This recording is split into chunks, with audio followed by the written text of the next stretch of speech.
Muy buenos días, comenzamos Prohibido Olvidar por FM Graffiti 87.9 en Mar del Plata. Estamos los miércoles de 9 a 10 horas con Pablo Aceto y quien habla, Gloria Álvarez. ¿Qué tal, Pablo? ¿Cómo estamos? Muy buenos días, acá en el Ecuador de la semana. Una semana por demás cargada de hechos, de cosas que han pasado y de cosas que van a pasar incluso este mismo miércoles.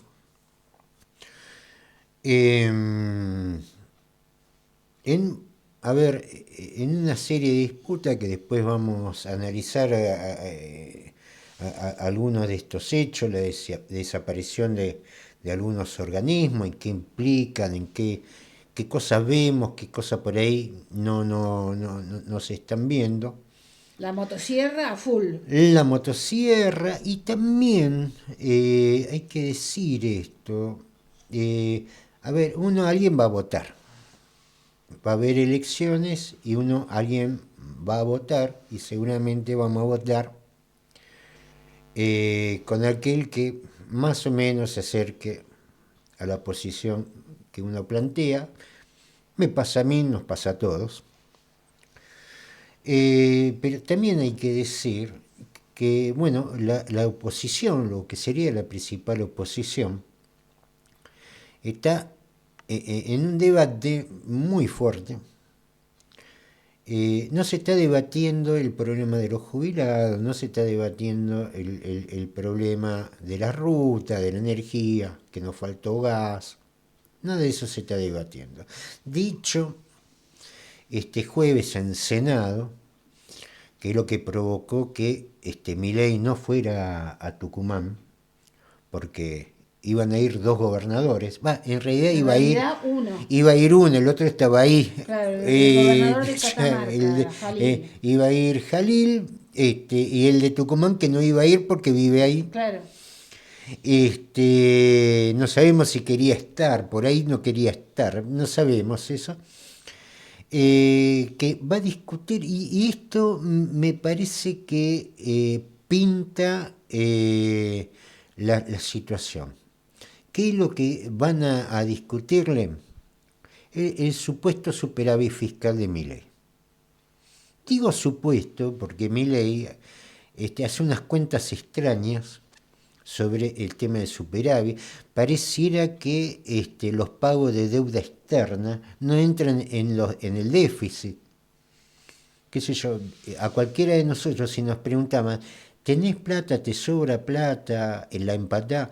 Y vos en esa ponés las deudas que tenés que Claro, pagar. Por claro. ejemplo, la tarjeta de Claro, contás crédito, las deudas. algún préstamo que sacaste. Claro.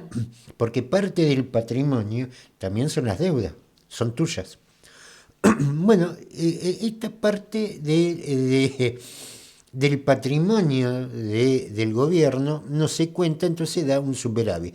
Sobre ese superávit, lo que va a discutir los senadores, que aparentemente no han parado a Milei con la ley base, no lo han parado con algunos hechos que vamos a narrarles ahora, que muchos de sus legisladores fueron al asado de los héroes, ¿no?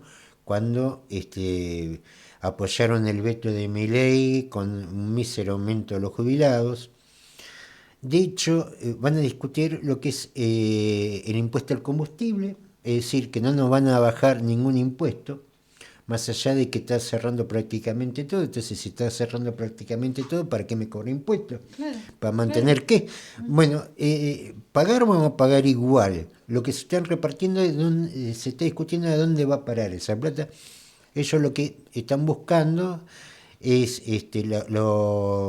los aportes del Tesoro y el porcentaje que le cobra del impuesto que corresponde a la coparticipación, se dé automáticamente. Eso es lo que están discutiendo. Empezó con dos derrotas. Es decir, están discutiendo la plata que le corresponden a las provincias para mantener sus gastos. ¿Qué fue rechazado ya? Los dos dictámenes. El dictamen de los jubilados, que es la actualización del el bono. Y eso ya fue rechazado. Ya fue rechazado. Y fue rechazado el dictamen también concerniente a discapacidad. Esos ya fueron rechazados. Ahora, ¿cómo? ¿Se puede volver a tratar? Sí.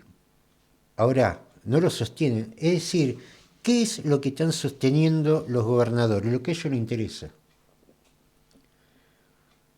A ver, no es que no sumara, lo negociaron. Y eso hace que la población en general se abone la idea de que está sola, nadie lo representa. A ver, no podés actualizar, tenés una pared de deuda. La otra vez hacían la cuenta, por día la Argentina cada vez debe 300 millones de dólares por día, aumenta. Tenés una pared de deuda de acá hasta el 2031 de 10.000 millones de dólares por año, y me puede decir que no pueden sostener una actualización del bono de los jubilados, miserable, por Sí, cierto, sí. o sostener algunas cuestiones que se plantean también en el dictamen, que está también para sostener algunos andamiajes, sostener más o menos, no ninguna solución. Estamos hablando de migajas. No, esas dos cosas se cayeron. Y eso un poco abona esta idea de que la gente está sola. Por supuesto, eso después se traduce en que la gente no va a votar, por ejemplo. Cosa con la cual yo no estoy de acuerdo. Yo tampoco estoy de acuerdo porque hay que ir a votar. A ver, hay muchas opciones para votar. Tenés desde los partidos de izquierda hasta los de derecha. Tenés un montón para decir, yo voy a votar a quien me defiende. Hay que buscar quién es que te defiende e ir a votarlo.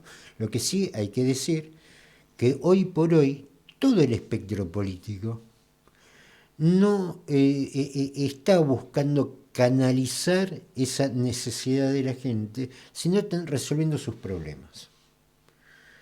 Puedo cuestionar lo que sería el peronismo. Movilizan cuando le interesa, movilizan, pero para defender a los jubilados no. También puedo cuestionar a la izquierda, que no sabe ampliar su horizonte de llegada. Por ahí se plantea de forma muy dogmática. Aunque también tengo que reconocer que ellos están en todas las peleas, y no están por interés. No, eso tampoco. Y así. Es decir, acá hay un poquito de realidad armada entre todos.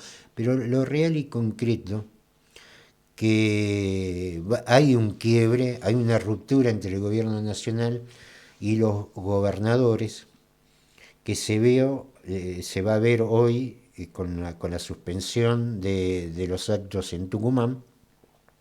Pero también hay un quiebre entre la dirigencia política, el discurso político y la realidad de la gente. Y la gente, sí. Sí. Bueno, no, quería agregar a lo que vos estabas diciendo, Pablo, que el presidente no solamente no es que no va a Tucumán, tampoco va al Te Deum y tampoco hay desfile. O sea, ignora totalmente la fecha patria. No, y va a un festejo, se juntan a festejar, que cerraron cosas como el Instituto Nacional del Cáncer. Bueno, eso ¿no? sí lo van a hacer. Lo van a festejar. Sí. Está bien. Bueno, Pablo, vamos a continuar con la columna de Alberto Cortés, que se llama La película ya varias veces vista. El gobierno de Milei, repitiendo esquemas ya fracasados como el de Martínez de Oz bajo la dictadura militar y el menemismo luego, ha acotado el crecimiento inflacionario manteniendo artificialmente bajo el dólar y, aunque los números del índice de precios al consumidor están convenientemente maquillados a la baja, no actualizando como técnicamente se debería desde hace tiempo el perfil de consumos de los argentinos, mantiene todavía para la opinión pública una imagen de haber domado la inflación. Tratándose de un presidente que muy pocas veces dice la verdad sobre algún tema, en este afirma que la causa es haber cortado el déficit fiscal y la emisión, pero a sabiendas de que las causas reales son otras.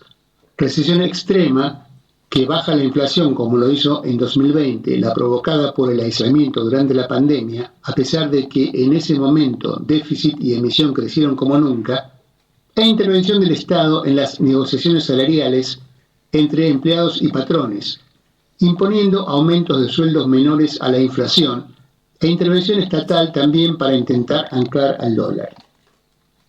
Así, entre enero de 2024 y mayo de 2025, los precios aumentaron un 147%. La cotización del dólar solo un 52%. Esto logra mantener los índices inflacionarios en valores sensiblemente menores a los de 2023, pero todavía excesivamente altos. Esto según las publicaciones oficiales, aún mayores en la realidad.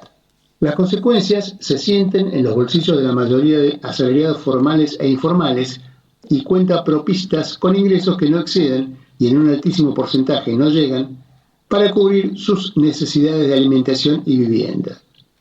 Para arañar esa meta, muchos recurren a horas extras o varios trabajos, haciendo ilusoria aquella conquista de los trabajadores de fin del siglo XIX, de las 8 horas, y por la que murieron, asesinados en uno de los tantísimos crímenes de Estado de los Estados Unidos, los mártires de Chicago que motivaron la conmemoración de los 1 de mayo. Esto en una época histórica en la que la productividad del trabajo ha crecido enormemente, o sea que en 8 horas cada trabajador produce muchísima más riqueza que en aquel momento.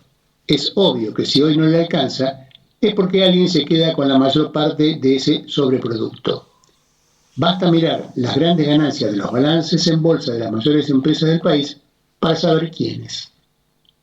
Otra parte de la población, bastante más pequeña pero no despreciable en cuanto a su volumen, cuyos ingresos son suficientes para cubrir sus necesidades básicas y tener algún excedente que les permite viajar y adquirir vestimentas, electrodomésticos, etc., disfruta de la posibilidad de dólares baratos, la famosa plata dulce, para viajar al extranjero o adquirir productos importados, mientras dure. Este esquema, al que hay que sumar los pagos de una deuda pública cada vez más creciente e inmanejable en dólares, y las importaciones imprescindibles para el funcionamiento del aparato productivo, requiere un creciente y monumental ingreso de dólares al país para poder mantenerse. A los ingresos de divisas por exportaciones agropecuarias, superada la gran sequía del 2023, se suman crecientemente los ingresos por exportaciones hidrocarburíferas a medida que se va desarrollando el yacimiento de Vaca Muerta. Aún así, y manteniendo además bajas las normales importaciones virtuosas de bienes de capital e insumos para una industria que hoy está más deprimida que nunca, la fenomenal sangría en turismo e importaciones de bienes finales que no aportan a, sino que compiten con la industria nacional, y los también crecientes pagos de capital e intereses de la deuda externa, no alcanzan a ser compensados ni superados por los ingresos regulares de dólares al país, lo que se refleja en un estancamiento de las reservas internacionales del Banco Central y reservas netas, es decir, restando los compromisos de corto plazo y algunos otros rubros negativas. Por eso, el régimen viene inventando permanentemente subterfugios para poder sacar de la galera no conejos sino dólares y tapar con ellos los agujeros de la nave mileísta e impedir que naufrague. El blanqueo de capitales le permitió en su momento navegar unos kilómetros más. Luego vino el ingreso de créditos del FMI, aumentando, pese al relato mentiroso del régimen, todavía más la deuda pública. Y por último, el intento fracasado de que salieran los dólares del colchón. En los últimos meses le había funcionado bastante el incentivo al carry trade, es decir, tentar a los tenedores de dólares, argentinos o extranjeros, a cambiarlos por pesos para colocarlos en plazos fijos u otras inversiones en Argentina, aprovechando tasas de ganancia que, en la medida en que el dólar se mantenga estable, significan altísimas rentabilidades en esa moneda que no lograrían en casi ningún otro negocio en el mundo, con la honrosa, entre comillas, excepción del tráfico de drogas, armas y algún otro comercio similar. Poder realizar esas altísimas utilidades requiere, como condición indispensable, salirse a tiempo, es decir, volver a comprar dólares antes de que estos suban. Este mecanismo, en el cual las ganancias de unos pocos no salen de la nada, sino del trabajo de millones de argentinos que sudan bastante más de 8 horas para recibir retribuciones miserables, mientras el fruto de todos esos trabajos se escurre por estos y otros mecanismos perversos, tiene duración corta. Esto se sabe por varias experiencias en Argentina, la última de las cuales fue la crisis del macrismo en 2018. Cuando los inversores ven acercarse una devaluación, comprar dólares antes de que llegue significa ganar mucha plata en dólares y en cambio quedarse dormidos y comprarlos después, salir derechos o incluso perder. Corren entonces a dolarizarse y desatan así la corrida cambiaria que hace autocumplir la temida devaluación. Esto, claro, a menos que el mago logre sacar de la galera más conejos, pero estos se terminan en algún momento. El consejo de la consultora internacional JP Morgan de irse al dólar ahora, cuando hace unos meses proponía lo contrario precisamente para aprovechar el carry trade, y la consecuente suba continua de la cotización del dólar, sugieren que ese momento podría haber llegado, a menos que Caputo encuentre algún otro conejo. La apuesta fundamental del criptoestafador Milei era diferir ese momento para después de las elecciones del 26 de octubre, en la esperanza de que la ilusión de una inflación contenida, que en cambio puede dispararse con una devaluación importante, aunque algunos suponen que en medio de la recesión el impacto inflacionario podría ser acotado, le permita un resultado electoral que lo muestre, entre comillas, victorioso, aunque en realidad esa, entre comillas, victoria esté construida principalmente de una enorme abstención. O al menos mejorar sustancialmente para los liberticidas su cuota de diputados y senadores propios en el Congreso. Esto último puede ser vital, porque en la última semana rápidamente gobernadores y legisladores serviles hasta aquí, a la protodictadura de Milei, comenzaron a darse vuelta y dejar de votarle cualquier barbaridad, hartos de los incumplimientos de las promesas por agachadas anteriores y oliendo tal vez que a este gobierno se le acaba la buena suerte. Mientras tanto, el régimen aprovechó los últimos días de las facultades legislativas, delegadas por los traidores a su país, que le votaron la ley Bases, para acelerar su destrucción del país, de su futuro y de las vidas de muchos argentinos, cerrando Vialidad Nacional, el Instituto Nacional del Cáncer y el de Enfermedades Cardiovasculares, esterilizando los principales organismos de construcción de ciencia y tecnología, y acentuó al mismo tiempo el sesgo dictatorial del Estado que pretende construir, no destruir como prometió, con la reforma a la policía y represiones varias a quienes disienten. En Varadero quieren evitar que Patricia Bullrich haga lo mismo que en Avellaneda.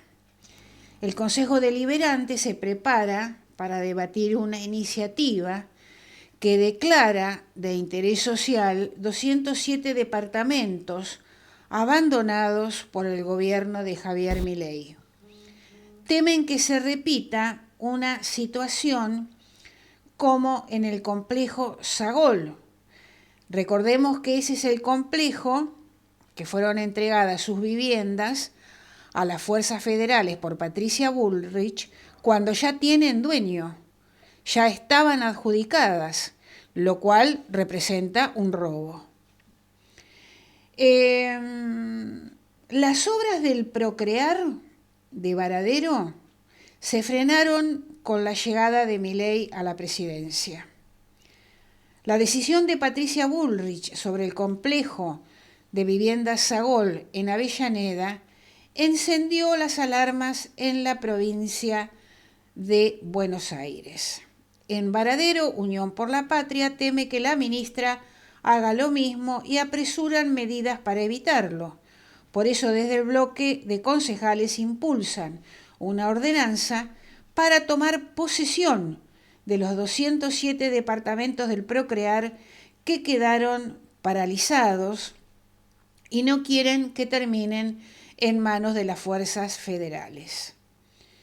Lo que hablamos con el intendente es declarar de interés local el lugar porque nos van a venir a meter gente, sostiene una concejal. La autora del proyecto afirma que el gobierno de Javier Milei no brinda certezas jurídicas y tiene un único modus operandi, que es ir de prepo. Sosa, abogada, dice que la iniciativa está conversada y acordada con el jefe comunal de Varadero. La referencia de la dirigente apunta a una doble medida orquestada por Milei. Primero, la resolución 1018 del 2024, que dispuso la disolución del fondo fiduciario que alimenta el Procrear. Segundo, la resolución 764 del 2025, de principios de junio, que estableció la liquidación del fondo en cuestión. Ante este escenario, la iniciativa, que pretende ser discutida y votada el próximo 16 de julio, dice: la inacción frente a una situación de incumplimiento por parte del Fideicomitente Nacional implicaría convalidar la afectación negativa de derechos sociales fundamentales en abierta contradicción con el mandato constitucional de proteger a los sectores vulnerables y garantizar condiciones mínimas de equidad y justicia territorial. Muy bien, en Varadero están abriendo el paraguas para que no pase lo que pasó con el complejo Sagol. Bueno, vamos a otra nota. El gremio advierte: es una vergüenza, moriremos todos en las rutas argentinas. ¿Esto quién lo dice?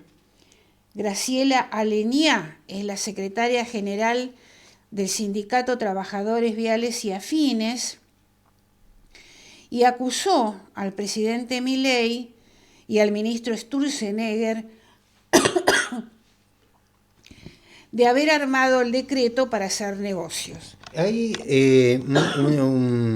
una discusión que se dio en ese sentido, porque dice, es un antro de corrupción. Yo no niego que la posibilidad de que haya algún infiel en toda esa estructura. ¿Cómo puede ser que todos los años haya que hacer la ruta? A ver, en los 90 destruyeron nuestro sistema ferroviario, que es por excelencia el gran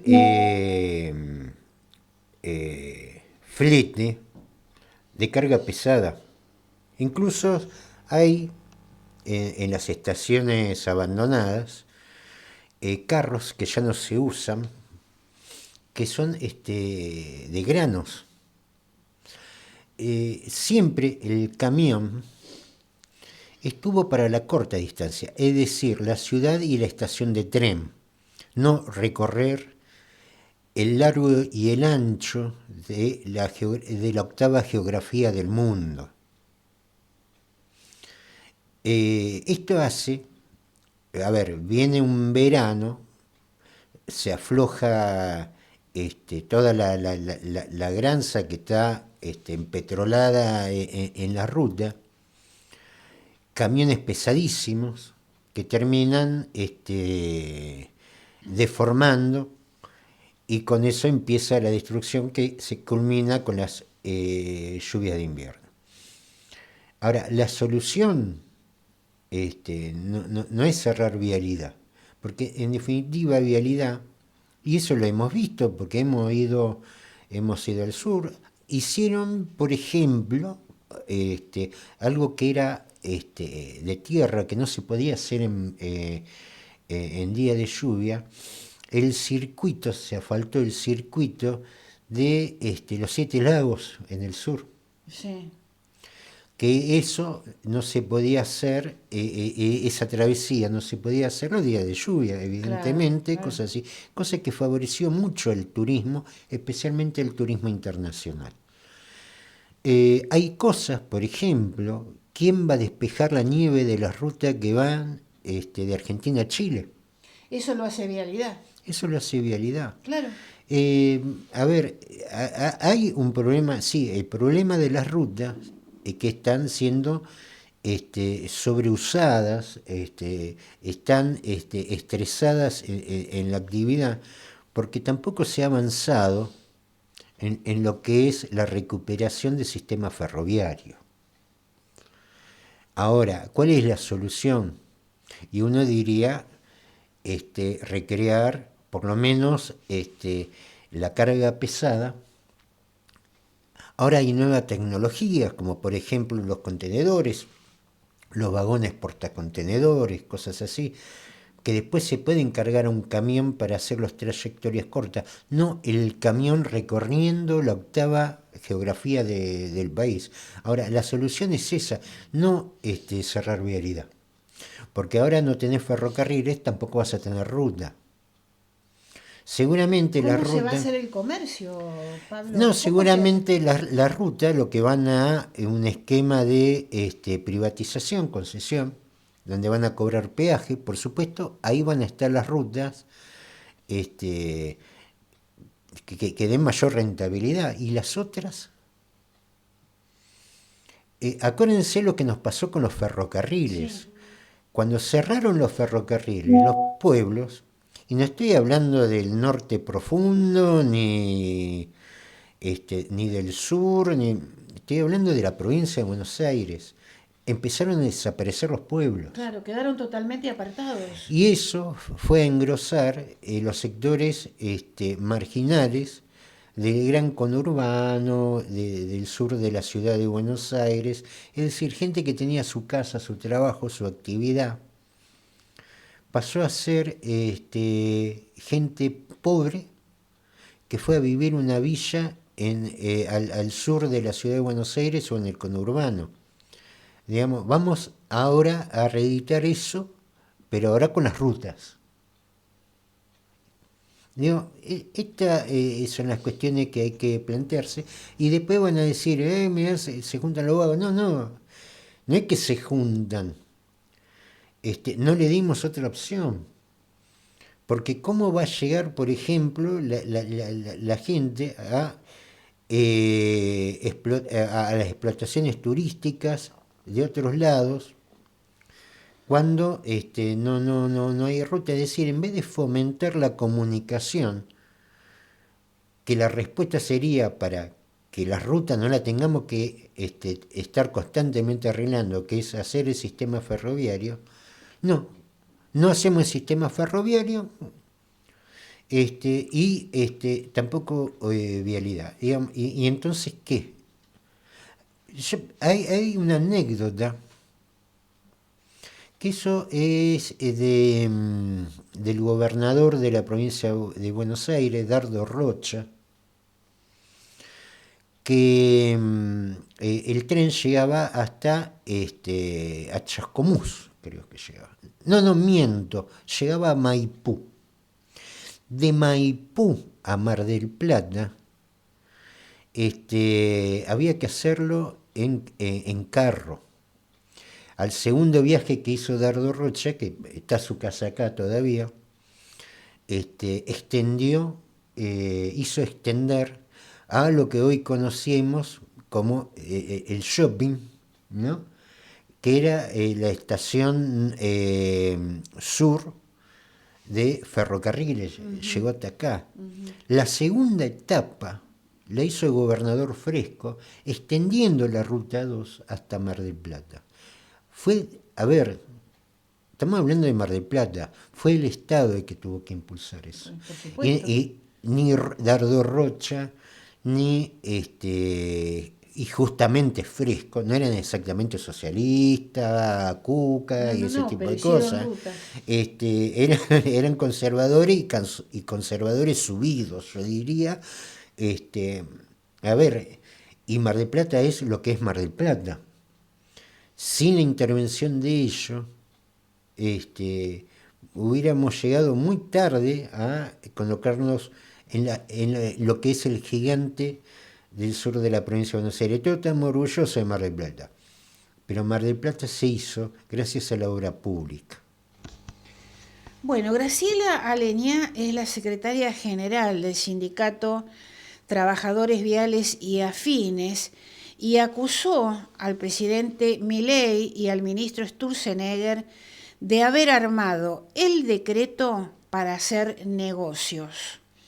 Tras el anuncio del decreto que desmantela la Dirección Nacional de Vialidad, la secretaria general del sindicato hizo responsable al presidente Milei y al ministro Federico Sturzenegger de generar rutas nacionales de la muerte. En el decreto, el gobierno elimina el organismo estatal responsable del diseño, construcción, conservación y planificación de rutas nacionales y traspasar sus funciones al Ministerio de Economía y a un nuevo ente regulador, la Agencia de Control de Concesiones y Servicios Públicos de Transporte. Lo que dicen es que al disolver el organismo clave en el mantenimiento, se va a profundizar la peligrosidad en las rutas. Para la sindicalista, la disolución de la Dirección Nacional de Vialidad es una decisión ideológica que se enmarca en el plan del gobierno de Javier Milei de achicar el Estado a su mínima expresión, avanzando sobre estructuras fundamentales con el argumento de la falta de eficiencia, lo cual es mentira. Hay también, en la caída de todo esto, la Dirección de Seguridad Vial, que no tiene muchos años. El caso de Vialidad Nacional es del año 32. Seguridad Vial es de hace poco y es producto de un escándalo, que fue la muerte de una enorme cantidad de estudiantes de la escuela ECO, que eran voluntarios que iban al norte a hacer trabajo de voluntariado. La escuela ECO, creo que se llamaba. Sí. No me animo a dar un número. Pero murieron alumnos y docentes. Alumnos y docentes, pero prácticamente todo el viaje, que era por un conductor de camión alcoholizado. Y a partir de ahí comenzó a funcionar este ente, cuyas funciones ahora estarían delegadas a Gendarmería.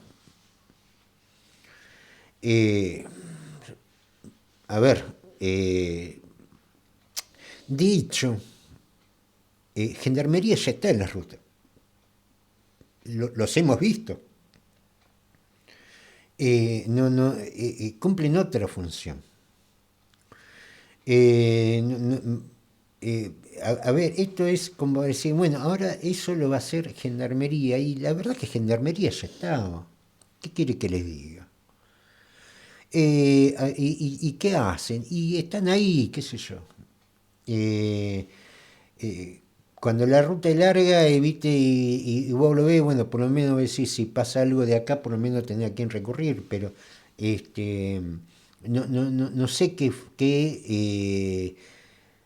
funciones le van a dar en ese sentido ahora, Pero, digamos, las cosas no están porque aparecieron de la nada. Tienen su razón y algunas hasta nos hemos olvidado lo que fue la tragedia del colegio ECO, de los alumnos de ECO, y que fue un escándalo y la gente decía, ¿cómo no hacen nada? Bueno, se hizo y ahora se está deshaciendo, ¿no? Pareciera que todo se va olvidando y esto para qué era, y bueno, era por eso. Bien, Pablo, vamos a tu columna. El gobierno de Milei huele a fin de ciclo. Bueno, un poco ya lo dijimos con el tema de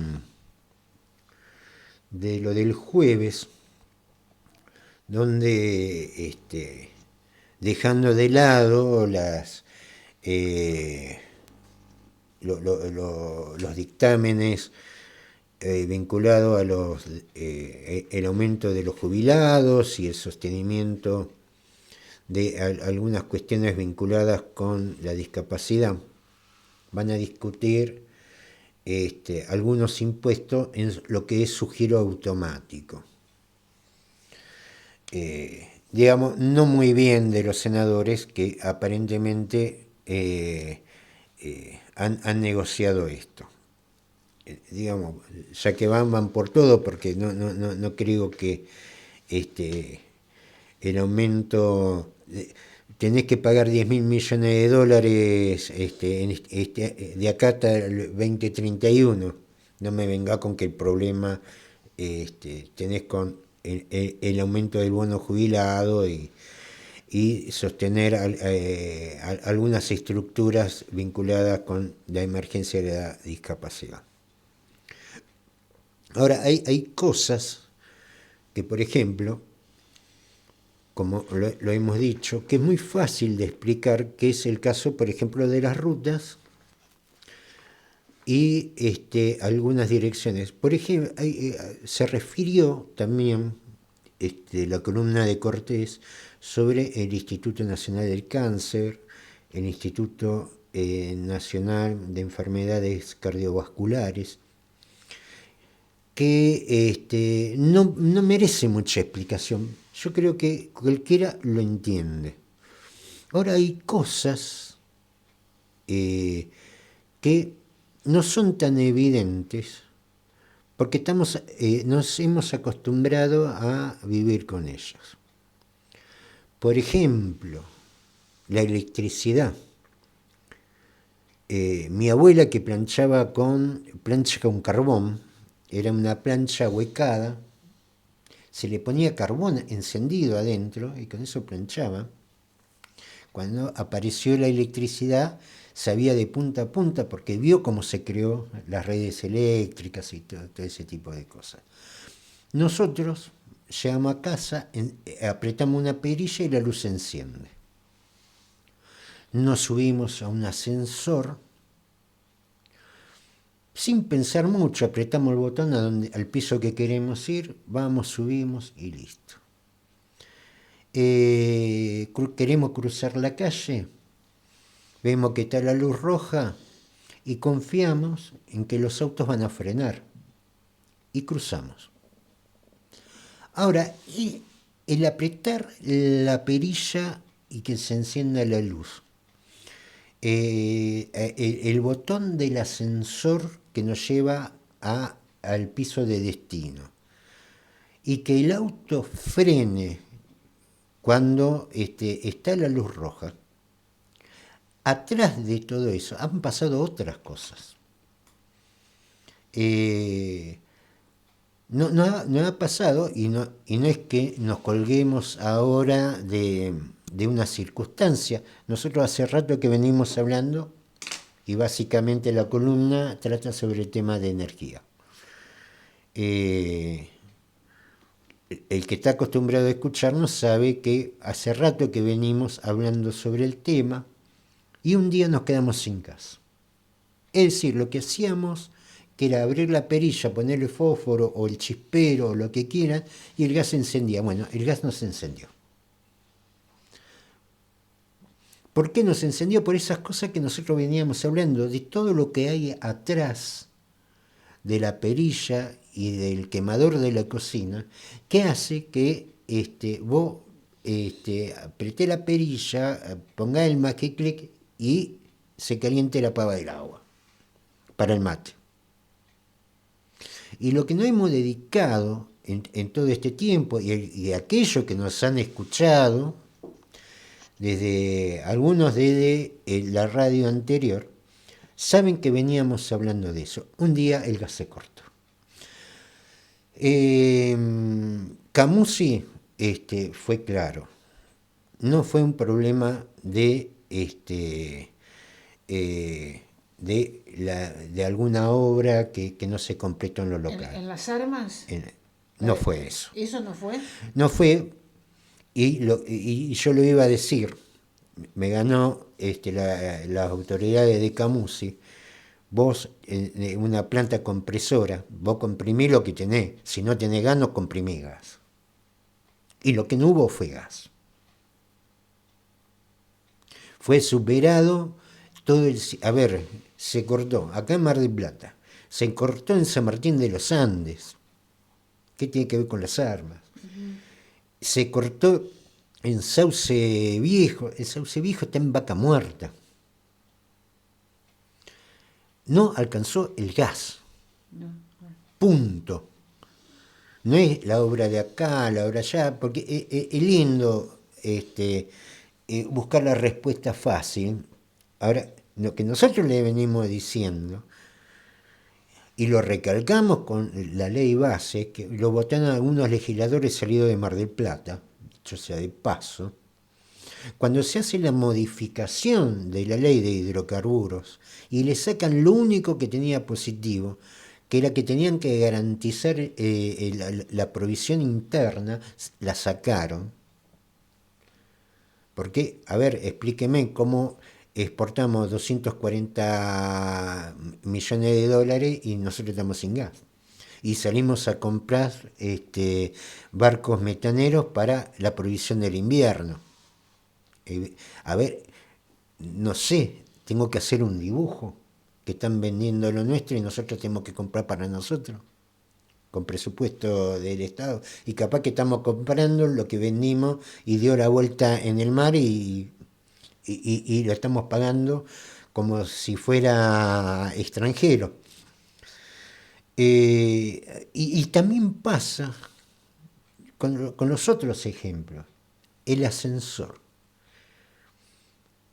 Abrimos la puerta, la cerramos, sabemos que cuando se abre la puerta el ascensor está, si no la puerta no se abre. Sabemos que apretamos el botón del cuarto piso, quinto piso, sexto piso, nos lleva al cuarto piso, quinto. Ahora, ¿por qué pasa eso? Porque hay entes que verifican que esas cosas funcionen. Claro. Entre ellos el INTI. ¿Por qué los autos frenan cuando está la luz roja? Sí, me va a decir, el que maneja aprieta el freno. Ahora, para que el freno funcione es porque pasó por el INTI. Ellos hacen todo el testeo, pruebas, etc. Ahora, ¿cómo surgen todos estos entes? Porque antes de que existieran todas esas regulaciones, los ascensores se caían con la gente adentro, los autos no frenaban. Yo me acuerdo, había un auto que era el Bergantín, que lo hacía acá la ICA. Era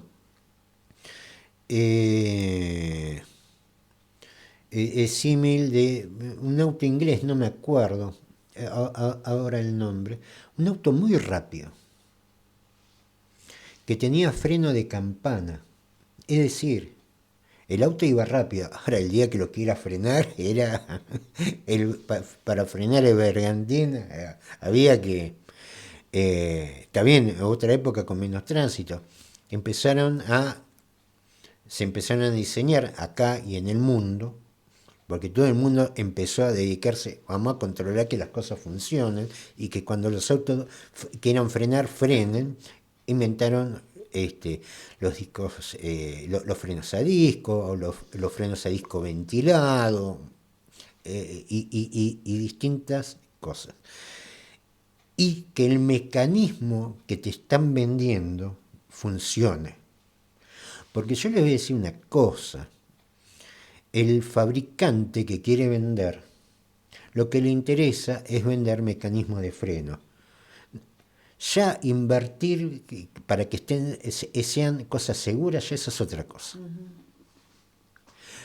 Cuando fallan los mecanismos de control, o cuando no hay mecanismo de control, y eso es un ejemplo que lo tenemos claramente en Mar del Plata, que ha sido con el hundimiento de barcos pesqueros, donde no había una reglamentación. Ahora, ¿por qué no había una reglamentación? Porque era más fácil reflotar un barco como el Repunte, que estaba hundido en Brasil. Vinieron, Doñato le pusieron 2 tangones, que son esos brazos que se utiliza para la pesca de langostino. Y nadie verificó si el barco fue diseñado para eso o no. Le metieron pesados, ¿no? 1 tonelada cada uno pesó. Claro. Que fue lo que provocó el hundimiento de Repunte. Ahora, naturalmente, de los armadores, naturalmente, de las autoridades, nadie dijo, a ver, esto, que estas 2 toneladas que se le colocó al costado del barco, ¿hace peligrar la seguridad? No, nadie se fijó en eso. Lo que se fijó que podían pescar más langostino. 10 personas murieron ahí. Y estoy hablando de un caso. Hubo más de 200 entre el 2000 a la fecha de accidente, donde el Repunte, y a mí me gusta utilizar el Repunte porque tiene todos los elementos. La gente necesitaba trabajar. Se aprovecharon de que la gente necesita trabajar. Agarraron un barco, los armadores, un barco que estaba hundido en Brasil. No salieron. A ver, estábamos en plena fiebre del langostino. No dijeron vamos a hacer un barco nuevo. No, agarraron le metieron unos parches, le encajaron, le clavaron 2 tangones, 1 tonelada cada uno. Y después le querían echar la culpa al capitán. A ver, ¿y dónde estuvieron los controles ahí? No hubo ninguno. A ver, el sector privado fue responsable de decir, no, mirá, este barco fue diseñado para otra cosa, para pesca de arrastre, pero no con tangones. Vamos a poner un barco como corresponde. No les importó nada. Naturalmente. ¿Por qué? Porque los controles tienen un costo. El que el auto frene tiene un costo. Porque tiene un testeo, que lo que te están vendiendo es como cuando vos vas a un restaurante, vos estás confiando que la parte de bromatología de la municipalidad haga controles. Porque vos no sabés qué es lo que están haciendo en la cocina. Si vos chocas y te vendieron el auto con airbag, vos estás suponiendo, porque, a ver, la única forma que funciona el airbag es cuando vos chocas y el airbag sale. Ahora, vos estás confiando que vos tenés un auto que el airbag cuando vos choques va a salir. Ojalá no salga nunca. Nunca exista necesidad, pero si está es para que salga. Eso hay organismos, el INTI, que se encarga de eso. Y estoy hablando de uno de los tantos organismos de ese estilo que el caso del INTA, que fueron reducidas a un escritorio dentro del Ministerio de Economía, para hacerlas desaparecer de a poco. Claro. Y sacarles de a poco, ya con la reducción que tiene, ya son prácticamente inoperativas. Entonces, cuando nos subamos al ascensor y encomendemos nuestra alma a el Dios, no el de Tucumán que convierte los pesos en dólares, sino uno que nos lleve y nos sube y nos baje en el ascensor, que los autos cuando tenga que frenar, frene, que los airbags cuando tengas un choque funcionen. Pero la experiencia no es esa, y en Mar del Plata es más que claro, las tragedias en la pesca era porque no había nadie que controlara que controlara Claro, nada. claro. Y entre ellos estaba prefectura, que son los mismos que dice Patricia Burrich que van a controlar la ruta. Es el equivalente a gendarmería. ¿Prefectura no tendría que hacer los controles? Bueno, ahora el equivalente de prefectura, que está en los puertos y en los ríos y en las zonas marítimas, en tierra es gendarmería. Entonces, lo que me están diciendo, que los controles que hacía, por ejemplo, seguridad vial, ahora lo va a hacer gendarmería. Digo, ¿lo va a hacer lo mismo que hace prefectura en los puertos? Mar del Plata es, bueno, el San Antonino, que encima tuvieron la mala suerte que el único cadáver que apareció era de alguien que no estaba registrado arriba del barco.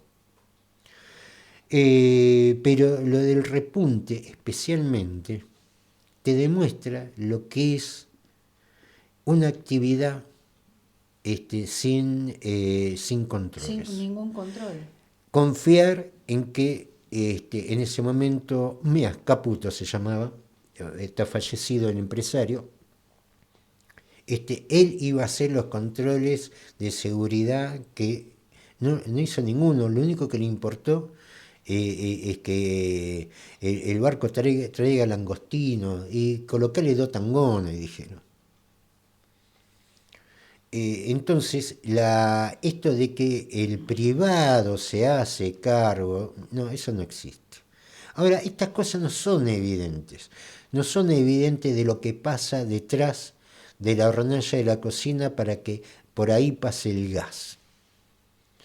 No es evidente que cuando vos apretás la perilla, la luz se encienda. Dicho sea de paso, lamentamos el fallecimiento de un trabajador de Luz y Fuerza en Otamendi. No damos los datos ni nada, no comentamos las circunstancias hasta que el sindicato lo haga, corresponde que ellos lo anuncien.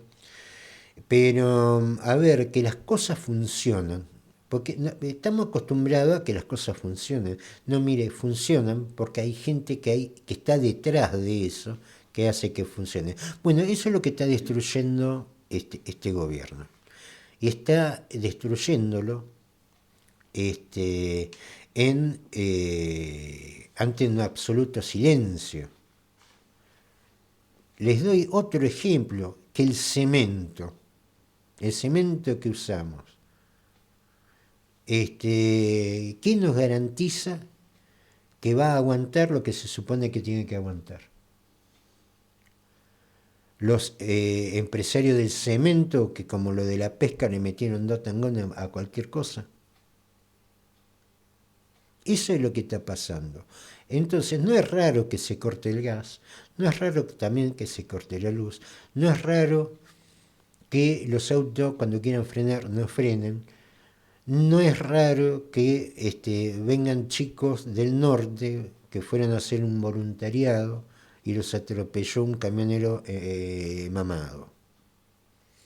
Para que esas cosas no ocurran, existen estos organismos que son mucho más útiles y que da gusto pagarlos, da mucho más gusto que pagar los tuiteros y los troles de Adorni, que lo único que saben es dar insultos y no nos sale poca plata. Sí, ellos que tanto hablan de ñoquis y que hay que sacarse de encima los ñoquis, esta gente que trabaja para Milei y para otros funcionarios, también son ñoquis. Y son ñoquis, como se dice normalmente, pagados con la nuestra. No, aparte lo más lindo, hoy se hacen un ágape, 200 personas para hacer un decreto cerrando el INDE o Vialidad Nacional. 200 personas precisas para redactar eso. Por favor. Nos volvemos a encontrar el miércoles que viene, de 9 a 10 horas. Este viernes de 19 a 20 horas estamos con Casi Sábado por FM Graffiti 87.9. Nos vamos escuchando a Fito Páez, Brillante sobre el Mix. Saludos para todos.